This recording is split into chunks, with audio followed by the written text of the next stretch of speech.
மழை வெள்ளத்தால் சிக்கி தவித்த பயணிகளை மீட்கப்பட்டு சிறப்பு ரயில் மூலம் சென்னைக்கு அனுப்பி வைக்கப்பட்டனர். இந்த ரயில் மயிலாடுதுறை ரயில் நிலையம் வந்தடைந்தது. மயிலாடுதுறை பகுதியைச் சேர்ந்த 40 பேர் அந்த ரயிலில் பயணித்தனர். 3 நாட்கள் ஸ்ரீவைகுண்டம் ரயில் நிலையத்தில் உணவு மற்றும் தண்ணீருக்காக மிகவும் சிரமப்பட்டதாக தெரிவித்தனர். அப்போது அங்கிருந்து கிராம மக்கள் உணவு அளித்ததாக கூறப்படுகிறது. இதுகுறித்து பயணி பக்கிரசாமி கூறுகையில், ஸ்ரீவைகுண்டம் ரயில் நிலையத்தை சுற்றிலும் 10 கிலோமீட்டர் தொலைவுக்கு நீர் சூழ்ந்தது. ரயில் நிலையத்தில் இருந்தாலும் ரயில்வே நிர்வாகம் உணவுக்கு ஏற்பாடு செய்து தரவில்லை. அந்த பகுதி மக்கள் கொடுத்த அரிசி பருப்பை கொண்டு எங்களுடன் ரயிலில் வந்த மாஸ்டர் ஒருவர் எங்களுக்கு உணவு சமைத்து கொடுத்தார் என்று கூறினார். ட்ரெயினில் போய் நாங்கள் இருந்தோம். கிட்டத்தட்ட 38 மணி நேரம் தண்ணியோ எதுவுமே இல்லாமல் இருந்தோம். பக்கத்து ஊருக்காரங்க நல்லா எங்களுக்கு ஹெல்ப் பண்ணாங்க. அவங்களால உதவியால் எங்களால் இருக்க முடிஞ்சிச்சு. குழந்தைங்களுக்குலாம் பால் எல்லாம் கொண்டு கொடுத்தாங்க. அதனால அந்த ஊர் மக்களுக்கு நாங்கள் ரொம்ப நன்றி சொல்லிக்கிறோம். அதுக்கப்புறமேட்டு மீட்புக்குள்ள வந்ததுக்கு அப்புறமேட்டு எங்களுக்கு நல்லா சாப்பாடு கொடுத்தாங்க, எல்லாம் செஞ்சாங்க. அதுக்கப்புறம் அவங்க வந்ததுக்கு அப்புறம் தான் எங்களுக்கு கொஞ்சம் மன நிம்மதியாக வந்தது. அதுக்கப்புறம் நாங்கள் எங்களை சேஃபாக கொண்டு வந்து பஸ்ஸு அரேஞ்ச் பண்ணியிருந்தாங்க. நல்ல விதமாக பஸ்ஸுலேருந்து ட்ரெயின் அரேஞ்ச் பண்ணி கொடுத்துருந்தாங்க. அதே எங்களுக்கு நல்ல விதமாக சாப்பாடு எல்லாம் கொடுத்தாங்க. நாங்கள் நல்ல விதமாக வந்துட்டோம். தேனி மாவட்டம் ஆண்டிப்பட்டி பகுதியில் போதை மாத்திரைகள் விற்பனை செய்யும் கும்பல் நடமாடப்படுவதாக ஆண்டிப்பட்டி போலீசாருக்கு ரகசிய தகவல் கிடைத்தது. அதன் அடிப்படையில் ஆண்டிப்பட்டி போலீசார் சப் இன்ஸ்பெக்டர் சுமதி தலைமையிலான போலீசார் ஆங்காங்கே தீவிர சோதனையில் ஈடுபட்டு வந்தனர். அப்போது ஆண்டிப்பட்டி அருகே குமாரபுரம் மயான பகுதியில் சந்தேகத்திற்கு இடமாக சுற்றித் திரிந்த ஒரு கும்பலை பிடித்து விசாரணை செய்தனர். அப்போது அவர்கள் 30,000 மதிப்புள்ள போதை மாத்திரைகளை விற்பனைக்கு வைத்திருந்தது தெரிய வந்தது. அவர்களை விசாரணை செய்தபோது கோகுல், மன்மதன், பாலமுருகன், உத்தரகுமார், கார்த்திகேயன், ரித்திக், ஜெயபாண்டி, கௌதம், சியாம்குமார், தினேஷ்குமார் ஆகியோர் என்பது தெரிய வந்தது. உடனடியாக போதை மாத்திரை விற்பனைக்கு வைத்திருந்த 10 பேரையும் ஆண்டிப்பட்டி போலீசார் கைது செய்தனர். சென்னை எண்ணூரில் முகத்வாரம் கொசஸ்தலை ஆற்றில் எண்ணெய் படலம் கலந்து சிபிசிஎல் நிறுவன ஊழியர்கள் அகற்றி வரும் நிலையில் மாலை கொற்றலை திடீரென ஆற்றில் மஞ்சள் நிறமாக ரசாயன கழிப்பு ஓடுவதால் மீனவர்கள் அதிர்ச்சியடைந்துள்ளனர். கடந்த சில மாதங்களாகவே அடிக்கடி மாலை நேரங்களில் ரசாயனம் கலந்த மஞ்சள் நீர் ஆற்றில் விடப்பட்டு 6 மஞ்சள் நிறமாக காட்சியளிக்கிறது. இந்த தொழிற்சாலைகளிலிருந்து ரசாயன கழிவுகள் வெளியேறப்படுகிறது என்பது குறித்து ஆய்வு மேற்கொண்டு வருகின்றனர். இதுகுறித்து ஏற்கனவே பணிகளில் இருக்கும் மாசு கட்டுப்பாட்டு வாரிய அதிகாரிகளுக்கு தகவல் தெரிவித்து சோதனைக்காக மாதிரி எடுத்து சென்றுள்ளனர். இதேபோன்று மஞ்சள் நிறமாக ஆறு மாறி வருவது குறித்து தொழிற்சாலைகளை விசாரணை நடத்தப்பட்டு வருகிறது.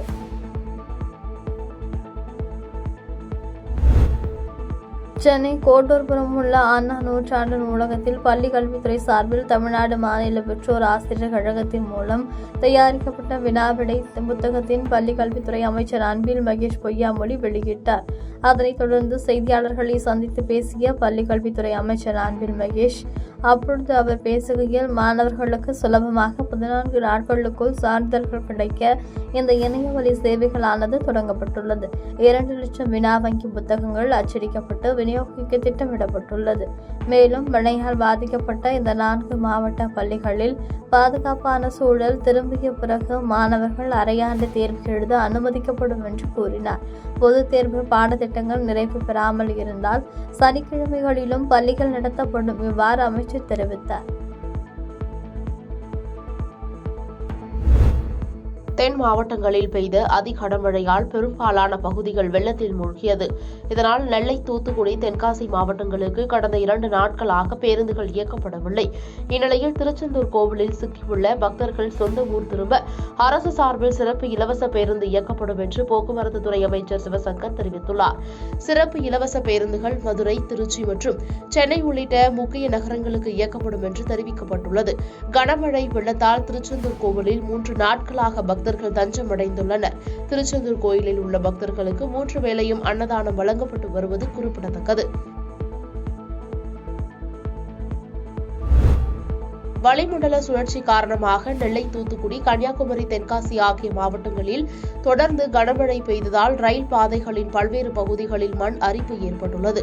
இதன் காரணமாக பல்வேறு பகுதிகளில் தண்டவாளங்கள் அந்தரத்தில் தொங்கிக் கொண்டிருந்ததால் ரயில் போக்குவரத்து தடை செய்யப்பட்டது. தற்போது மழை ஓய்ந்த பின்னர் சீரமைப்பு பணிகள் நடைபெற்று வருகின்றன. இந்நிலையில் சீரமைப்பு பணிகள் இன்னும் முடிவடையாத காரணத்தினால் 16 ரயில்கள் ரத்து செய்யப்பட்டுள்ளதாக ரயில்வே நிர்வாகம் அறிவித்துள்ளது. அதன்படி திருச்செந்தூர், நெல்லை செல்லும் அனைத்து முன்பதிவு இல்லாத ரயில்கள் உட்பட 16 ரயில்கள் இன்று ரத்து செய்யப்படுவதாக தெற்கு ரயில்வே நிர்வாகம் அறிவித்துள்ளது. குமரிக்கடல் மற்றும் அதனை ஒட்டிய பகுதிகளில் வளிமண்டல சுழற்சி நிலவி வருகிறது. இதன் காரணமாக திருநெல்வேலி, தூத்துக்குடி, கன்னியாகுமரி, தென்காசி ஆகிய தென் மாவட்டங்களில் அதி கனமழை கொட்டி தீர்த்தது. இந்த கனமழை காரணமாக நெல்லை, தூத்துக்குடி மாவட்டங்கள் கடுமையாக பாதிக்கப்பட்டன. தற்போது மழை குறைந்ததால் மீட்பு மற்றும் நிவாரணப் பணிகளை தமிழக அரசு மேற்கொண்டு வருகின்றது. நிவாரணப் பொருட்களை ஒருங்கிணைப்பதற்காக IAS அதிகாரிகள் நியமனம் செய்யப்பட்டுள்ளனர். இந்நிலையில் தமிழகத்தின் பிற பகுதிகளிலிருந்து தென் மாவட்டங்களுக்கு இயக்கப்படும் விரைவு பேருந்து உட்பட அனைத்து அரசு பேருந்துகளிலும் நிவாரணப் பொருட்கள் இலவசமாக அனுப்பலாம் என தெரிவிக்கப்பட்டுள்ளது. சென்னை, காஞ்சிபுரம், திருவள்ளூர், செங்கல்பட்டு ஆகிய மாவட்டங்களில் மிக்சாங் புயலால் பாதிக்கப்பட்ட மக்களுக்கு 6000 ரூபாய் நிவாரணத் தொகை ரொக்கப்பணமாக ரேஷன் கடைகளில் வழங்கப்பட்டு வருகிறது. இதற்காக ஏற்கனவே டோக்கன் வழங்கப்பட்டு அதில் தேதி மற்றும் நேரம் குறிப்பிடப்பட்டிருந்தது. இதன்படி காலை 100 பேர்களுக்கும் மாலை 100 பேர்களுக்கும் பணம் வழங்கப்பட்டு வந்தது. இந்த நிலையில் 23ஆம் தேதி வரை 6000 ரூபாய் பெற்றுக்கொள்ள டோக்கன் வழங்கப்பட்ட நிலையில் தற்போது கடைகளில் கூட்டமில்லாத காரணத்தினால் எந்த தேதி குறிப்பிட்டிருந்தாலும் இன்று பணம் பெற்றுக் கொள்ளலாம் என்று அரசு அறிவித்துள்ளது. இதுகுறித்து ரேஷன் கடைகளுக்கு உயரதிகாரிகள் வாய்மொழி உத்தரவு பிறப்பித்துள்ளனர். திருவள்ளூர் மாவட்டம் கும்மிடிப்பூண்டி அடுத்த பல்லாவாடா பகுதியைச் சேர்ந்த சுரேஷ், சிந்துமதி தம்பதியர். இவர்களுக்கு 10 வயதில் ஒரு மகளும் 8 வயதில் ஒரு மகனும் உள்ளனர். இவரது 8 வயது மகன் அனிஷ் அதே பகுதியில் உள்ள அரசு பள்ளியில் 3ஆம் வகுப்பு படித்து வந்துள்ளார். கடந்த 16ஆம் தேதி சனிக்கிழமை விடுமுறை நாளில் பல்லாவாடா பகுதியில் கிராம மக்கள் கிறிஸ்துமஸ் ஊர்வலம் செல்வோருடன் அனிஷ் சென்றுவிட்டதாக அவரது தாயார் கருதியுள்ளார். இரவு நீண்ட நேரம் ஆகியும் கிறிஸ்துமஸ் ஊர்வலம் சென்ற அனைவரும் வீடு திரும்பிய நிலையில் அனிஷ் காணாமல் போயுள்ளார். எங்கு தேடியும் கிடைக்காமல் போவதைக் கண்டு இது தொடர்பாக அனிஷின் தாய் சிந்துமதி பாதிரிவேடு காவல் நிலையத்தில் புகார் மனு ஒன்றை அளித்துள்ளார். இந்த புகாரின் பேரில் பாதிரிவேடு போலீசார் வழக்கு பதிவு செய்து விசாரணை மேற்கொண்டு வந்தனர். சிறுவனை நரபலி கும்பலிடம் விற்று பணம் சம்பாதிப்பதற்காக உறவுக்கார பெண்ணை கடத்தி சென்றதாகவும் இந்த கடத்தல் பெண்ணின் பின்புலத்தின் தொடர்புடையவர்கள் குறித்து உரிய விசாரணை நடத்திட வேண்டும் என சாலை மறியல் போராட்டத்தில் மேற்கொண்டனர். பக்கத்து வீட்டு சிறுவனை அதே கிராமத்தைச் சேர்ந்த உறவுக்கார பெண் கடத்தி கொலை செய்த சம்பவம் அப்பகுதி மக்களிடையே பெரும் அதிர்ச்சி ஏற்படுத்தியுள்ளது.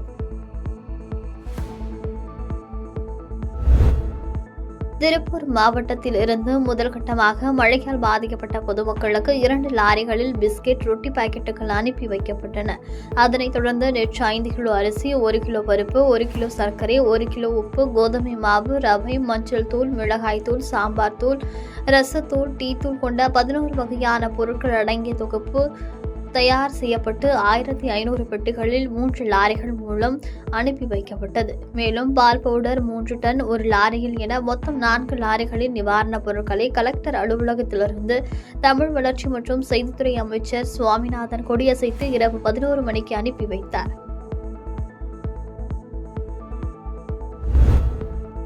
தமிழக முதல்வர் உத்தரவின்படி பள்ளி மாணவர்களுக்கு இலவச மிதிவண்டி வழங்கும் நிகழ்வு புதுக்கோட்டையில் சட்டத்துறை அமைச்சர் ரகுபதி துவக்கி வைத்தார். அதனைத் தொடர்ந்து மச்சுவாடி அரசு முன்மாதிரி மேல்நிலைப்பள்ளி, திருக்கோணூர்குளம் அரசு மேல்நிலைப்பள்ளி உள்ளிட்ட பள்ளிகளில் புதுக்கோட்டை MLA மருத்துவரை முத்துராஜா மற்றும் நகர்மன்ற தலைவர் திலகவதி செந்தில் ஆகியோர் சிறப்பு அழைப்பாளராக கலந்து கொண்டு இலவச மிதிவண்டிகளை மாணவ மாணவிகளுக்கு வழங்கப்பட்டது. இதில் மாணவர்கள் 1923 மாணவிகள் 2242 மொத்தம் 4165 இலவச மிதிவண்டிகள் வழங்கப்பட்டுள்ளது. தேனி அருகே வலையப்பட்டி கிராமத்தைச் சேர்ந்த கண்ணன் காதமுற்று வாய் பேச முடியாத மாற்றுத்திறனாளியான இவருக்கு திருமணமாகி 2 ஆண் குழந்தைகள் இருக்கின்றது. இவர் அப்பகுதியில் ஆடுகளை மேய்த்து கூலி தொழிலாளியாக இருந்து வருகிறார். அப்போது தண்டவாளத்தில் வந்த சோதனை ரயிலில் அடிபட்டு தலை மற்றும் கை கால்கள் சிதறி சம்பவ இடத்திலேயே உயிரிழந்தார். காது கேட்க முடியாத மாற்றுத்திறனாளி என்பதால் ரயிலின் சத்தம் கேட்காததால் ரயில் வருவதை அறியாமல் உயிரிழந்துள்ளதாக தெரிய வந்துள்ளது. இதுகுறித்து போலீசார் உடலை கைப்பற்றி விசாரணை மேற்கொண்டு வருகின்றனர். பாதகம் செய்பவரை கண்டால் நாம் பயங்கொள்ளலாகாது பாப்பா. மோதி மிதித்து விடு பாப்பா, அவர் முகத்தில் உமிழ்ந்து விடு பாப்பா. அண்மை செய்திகளை உடனுக்குடன் தெரிந்து கொள்ள இணைந்து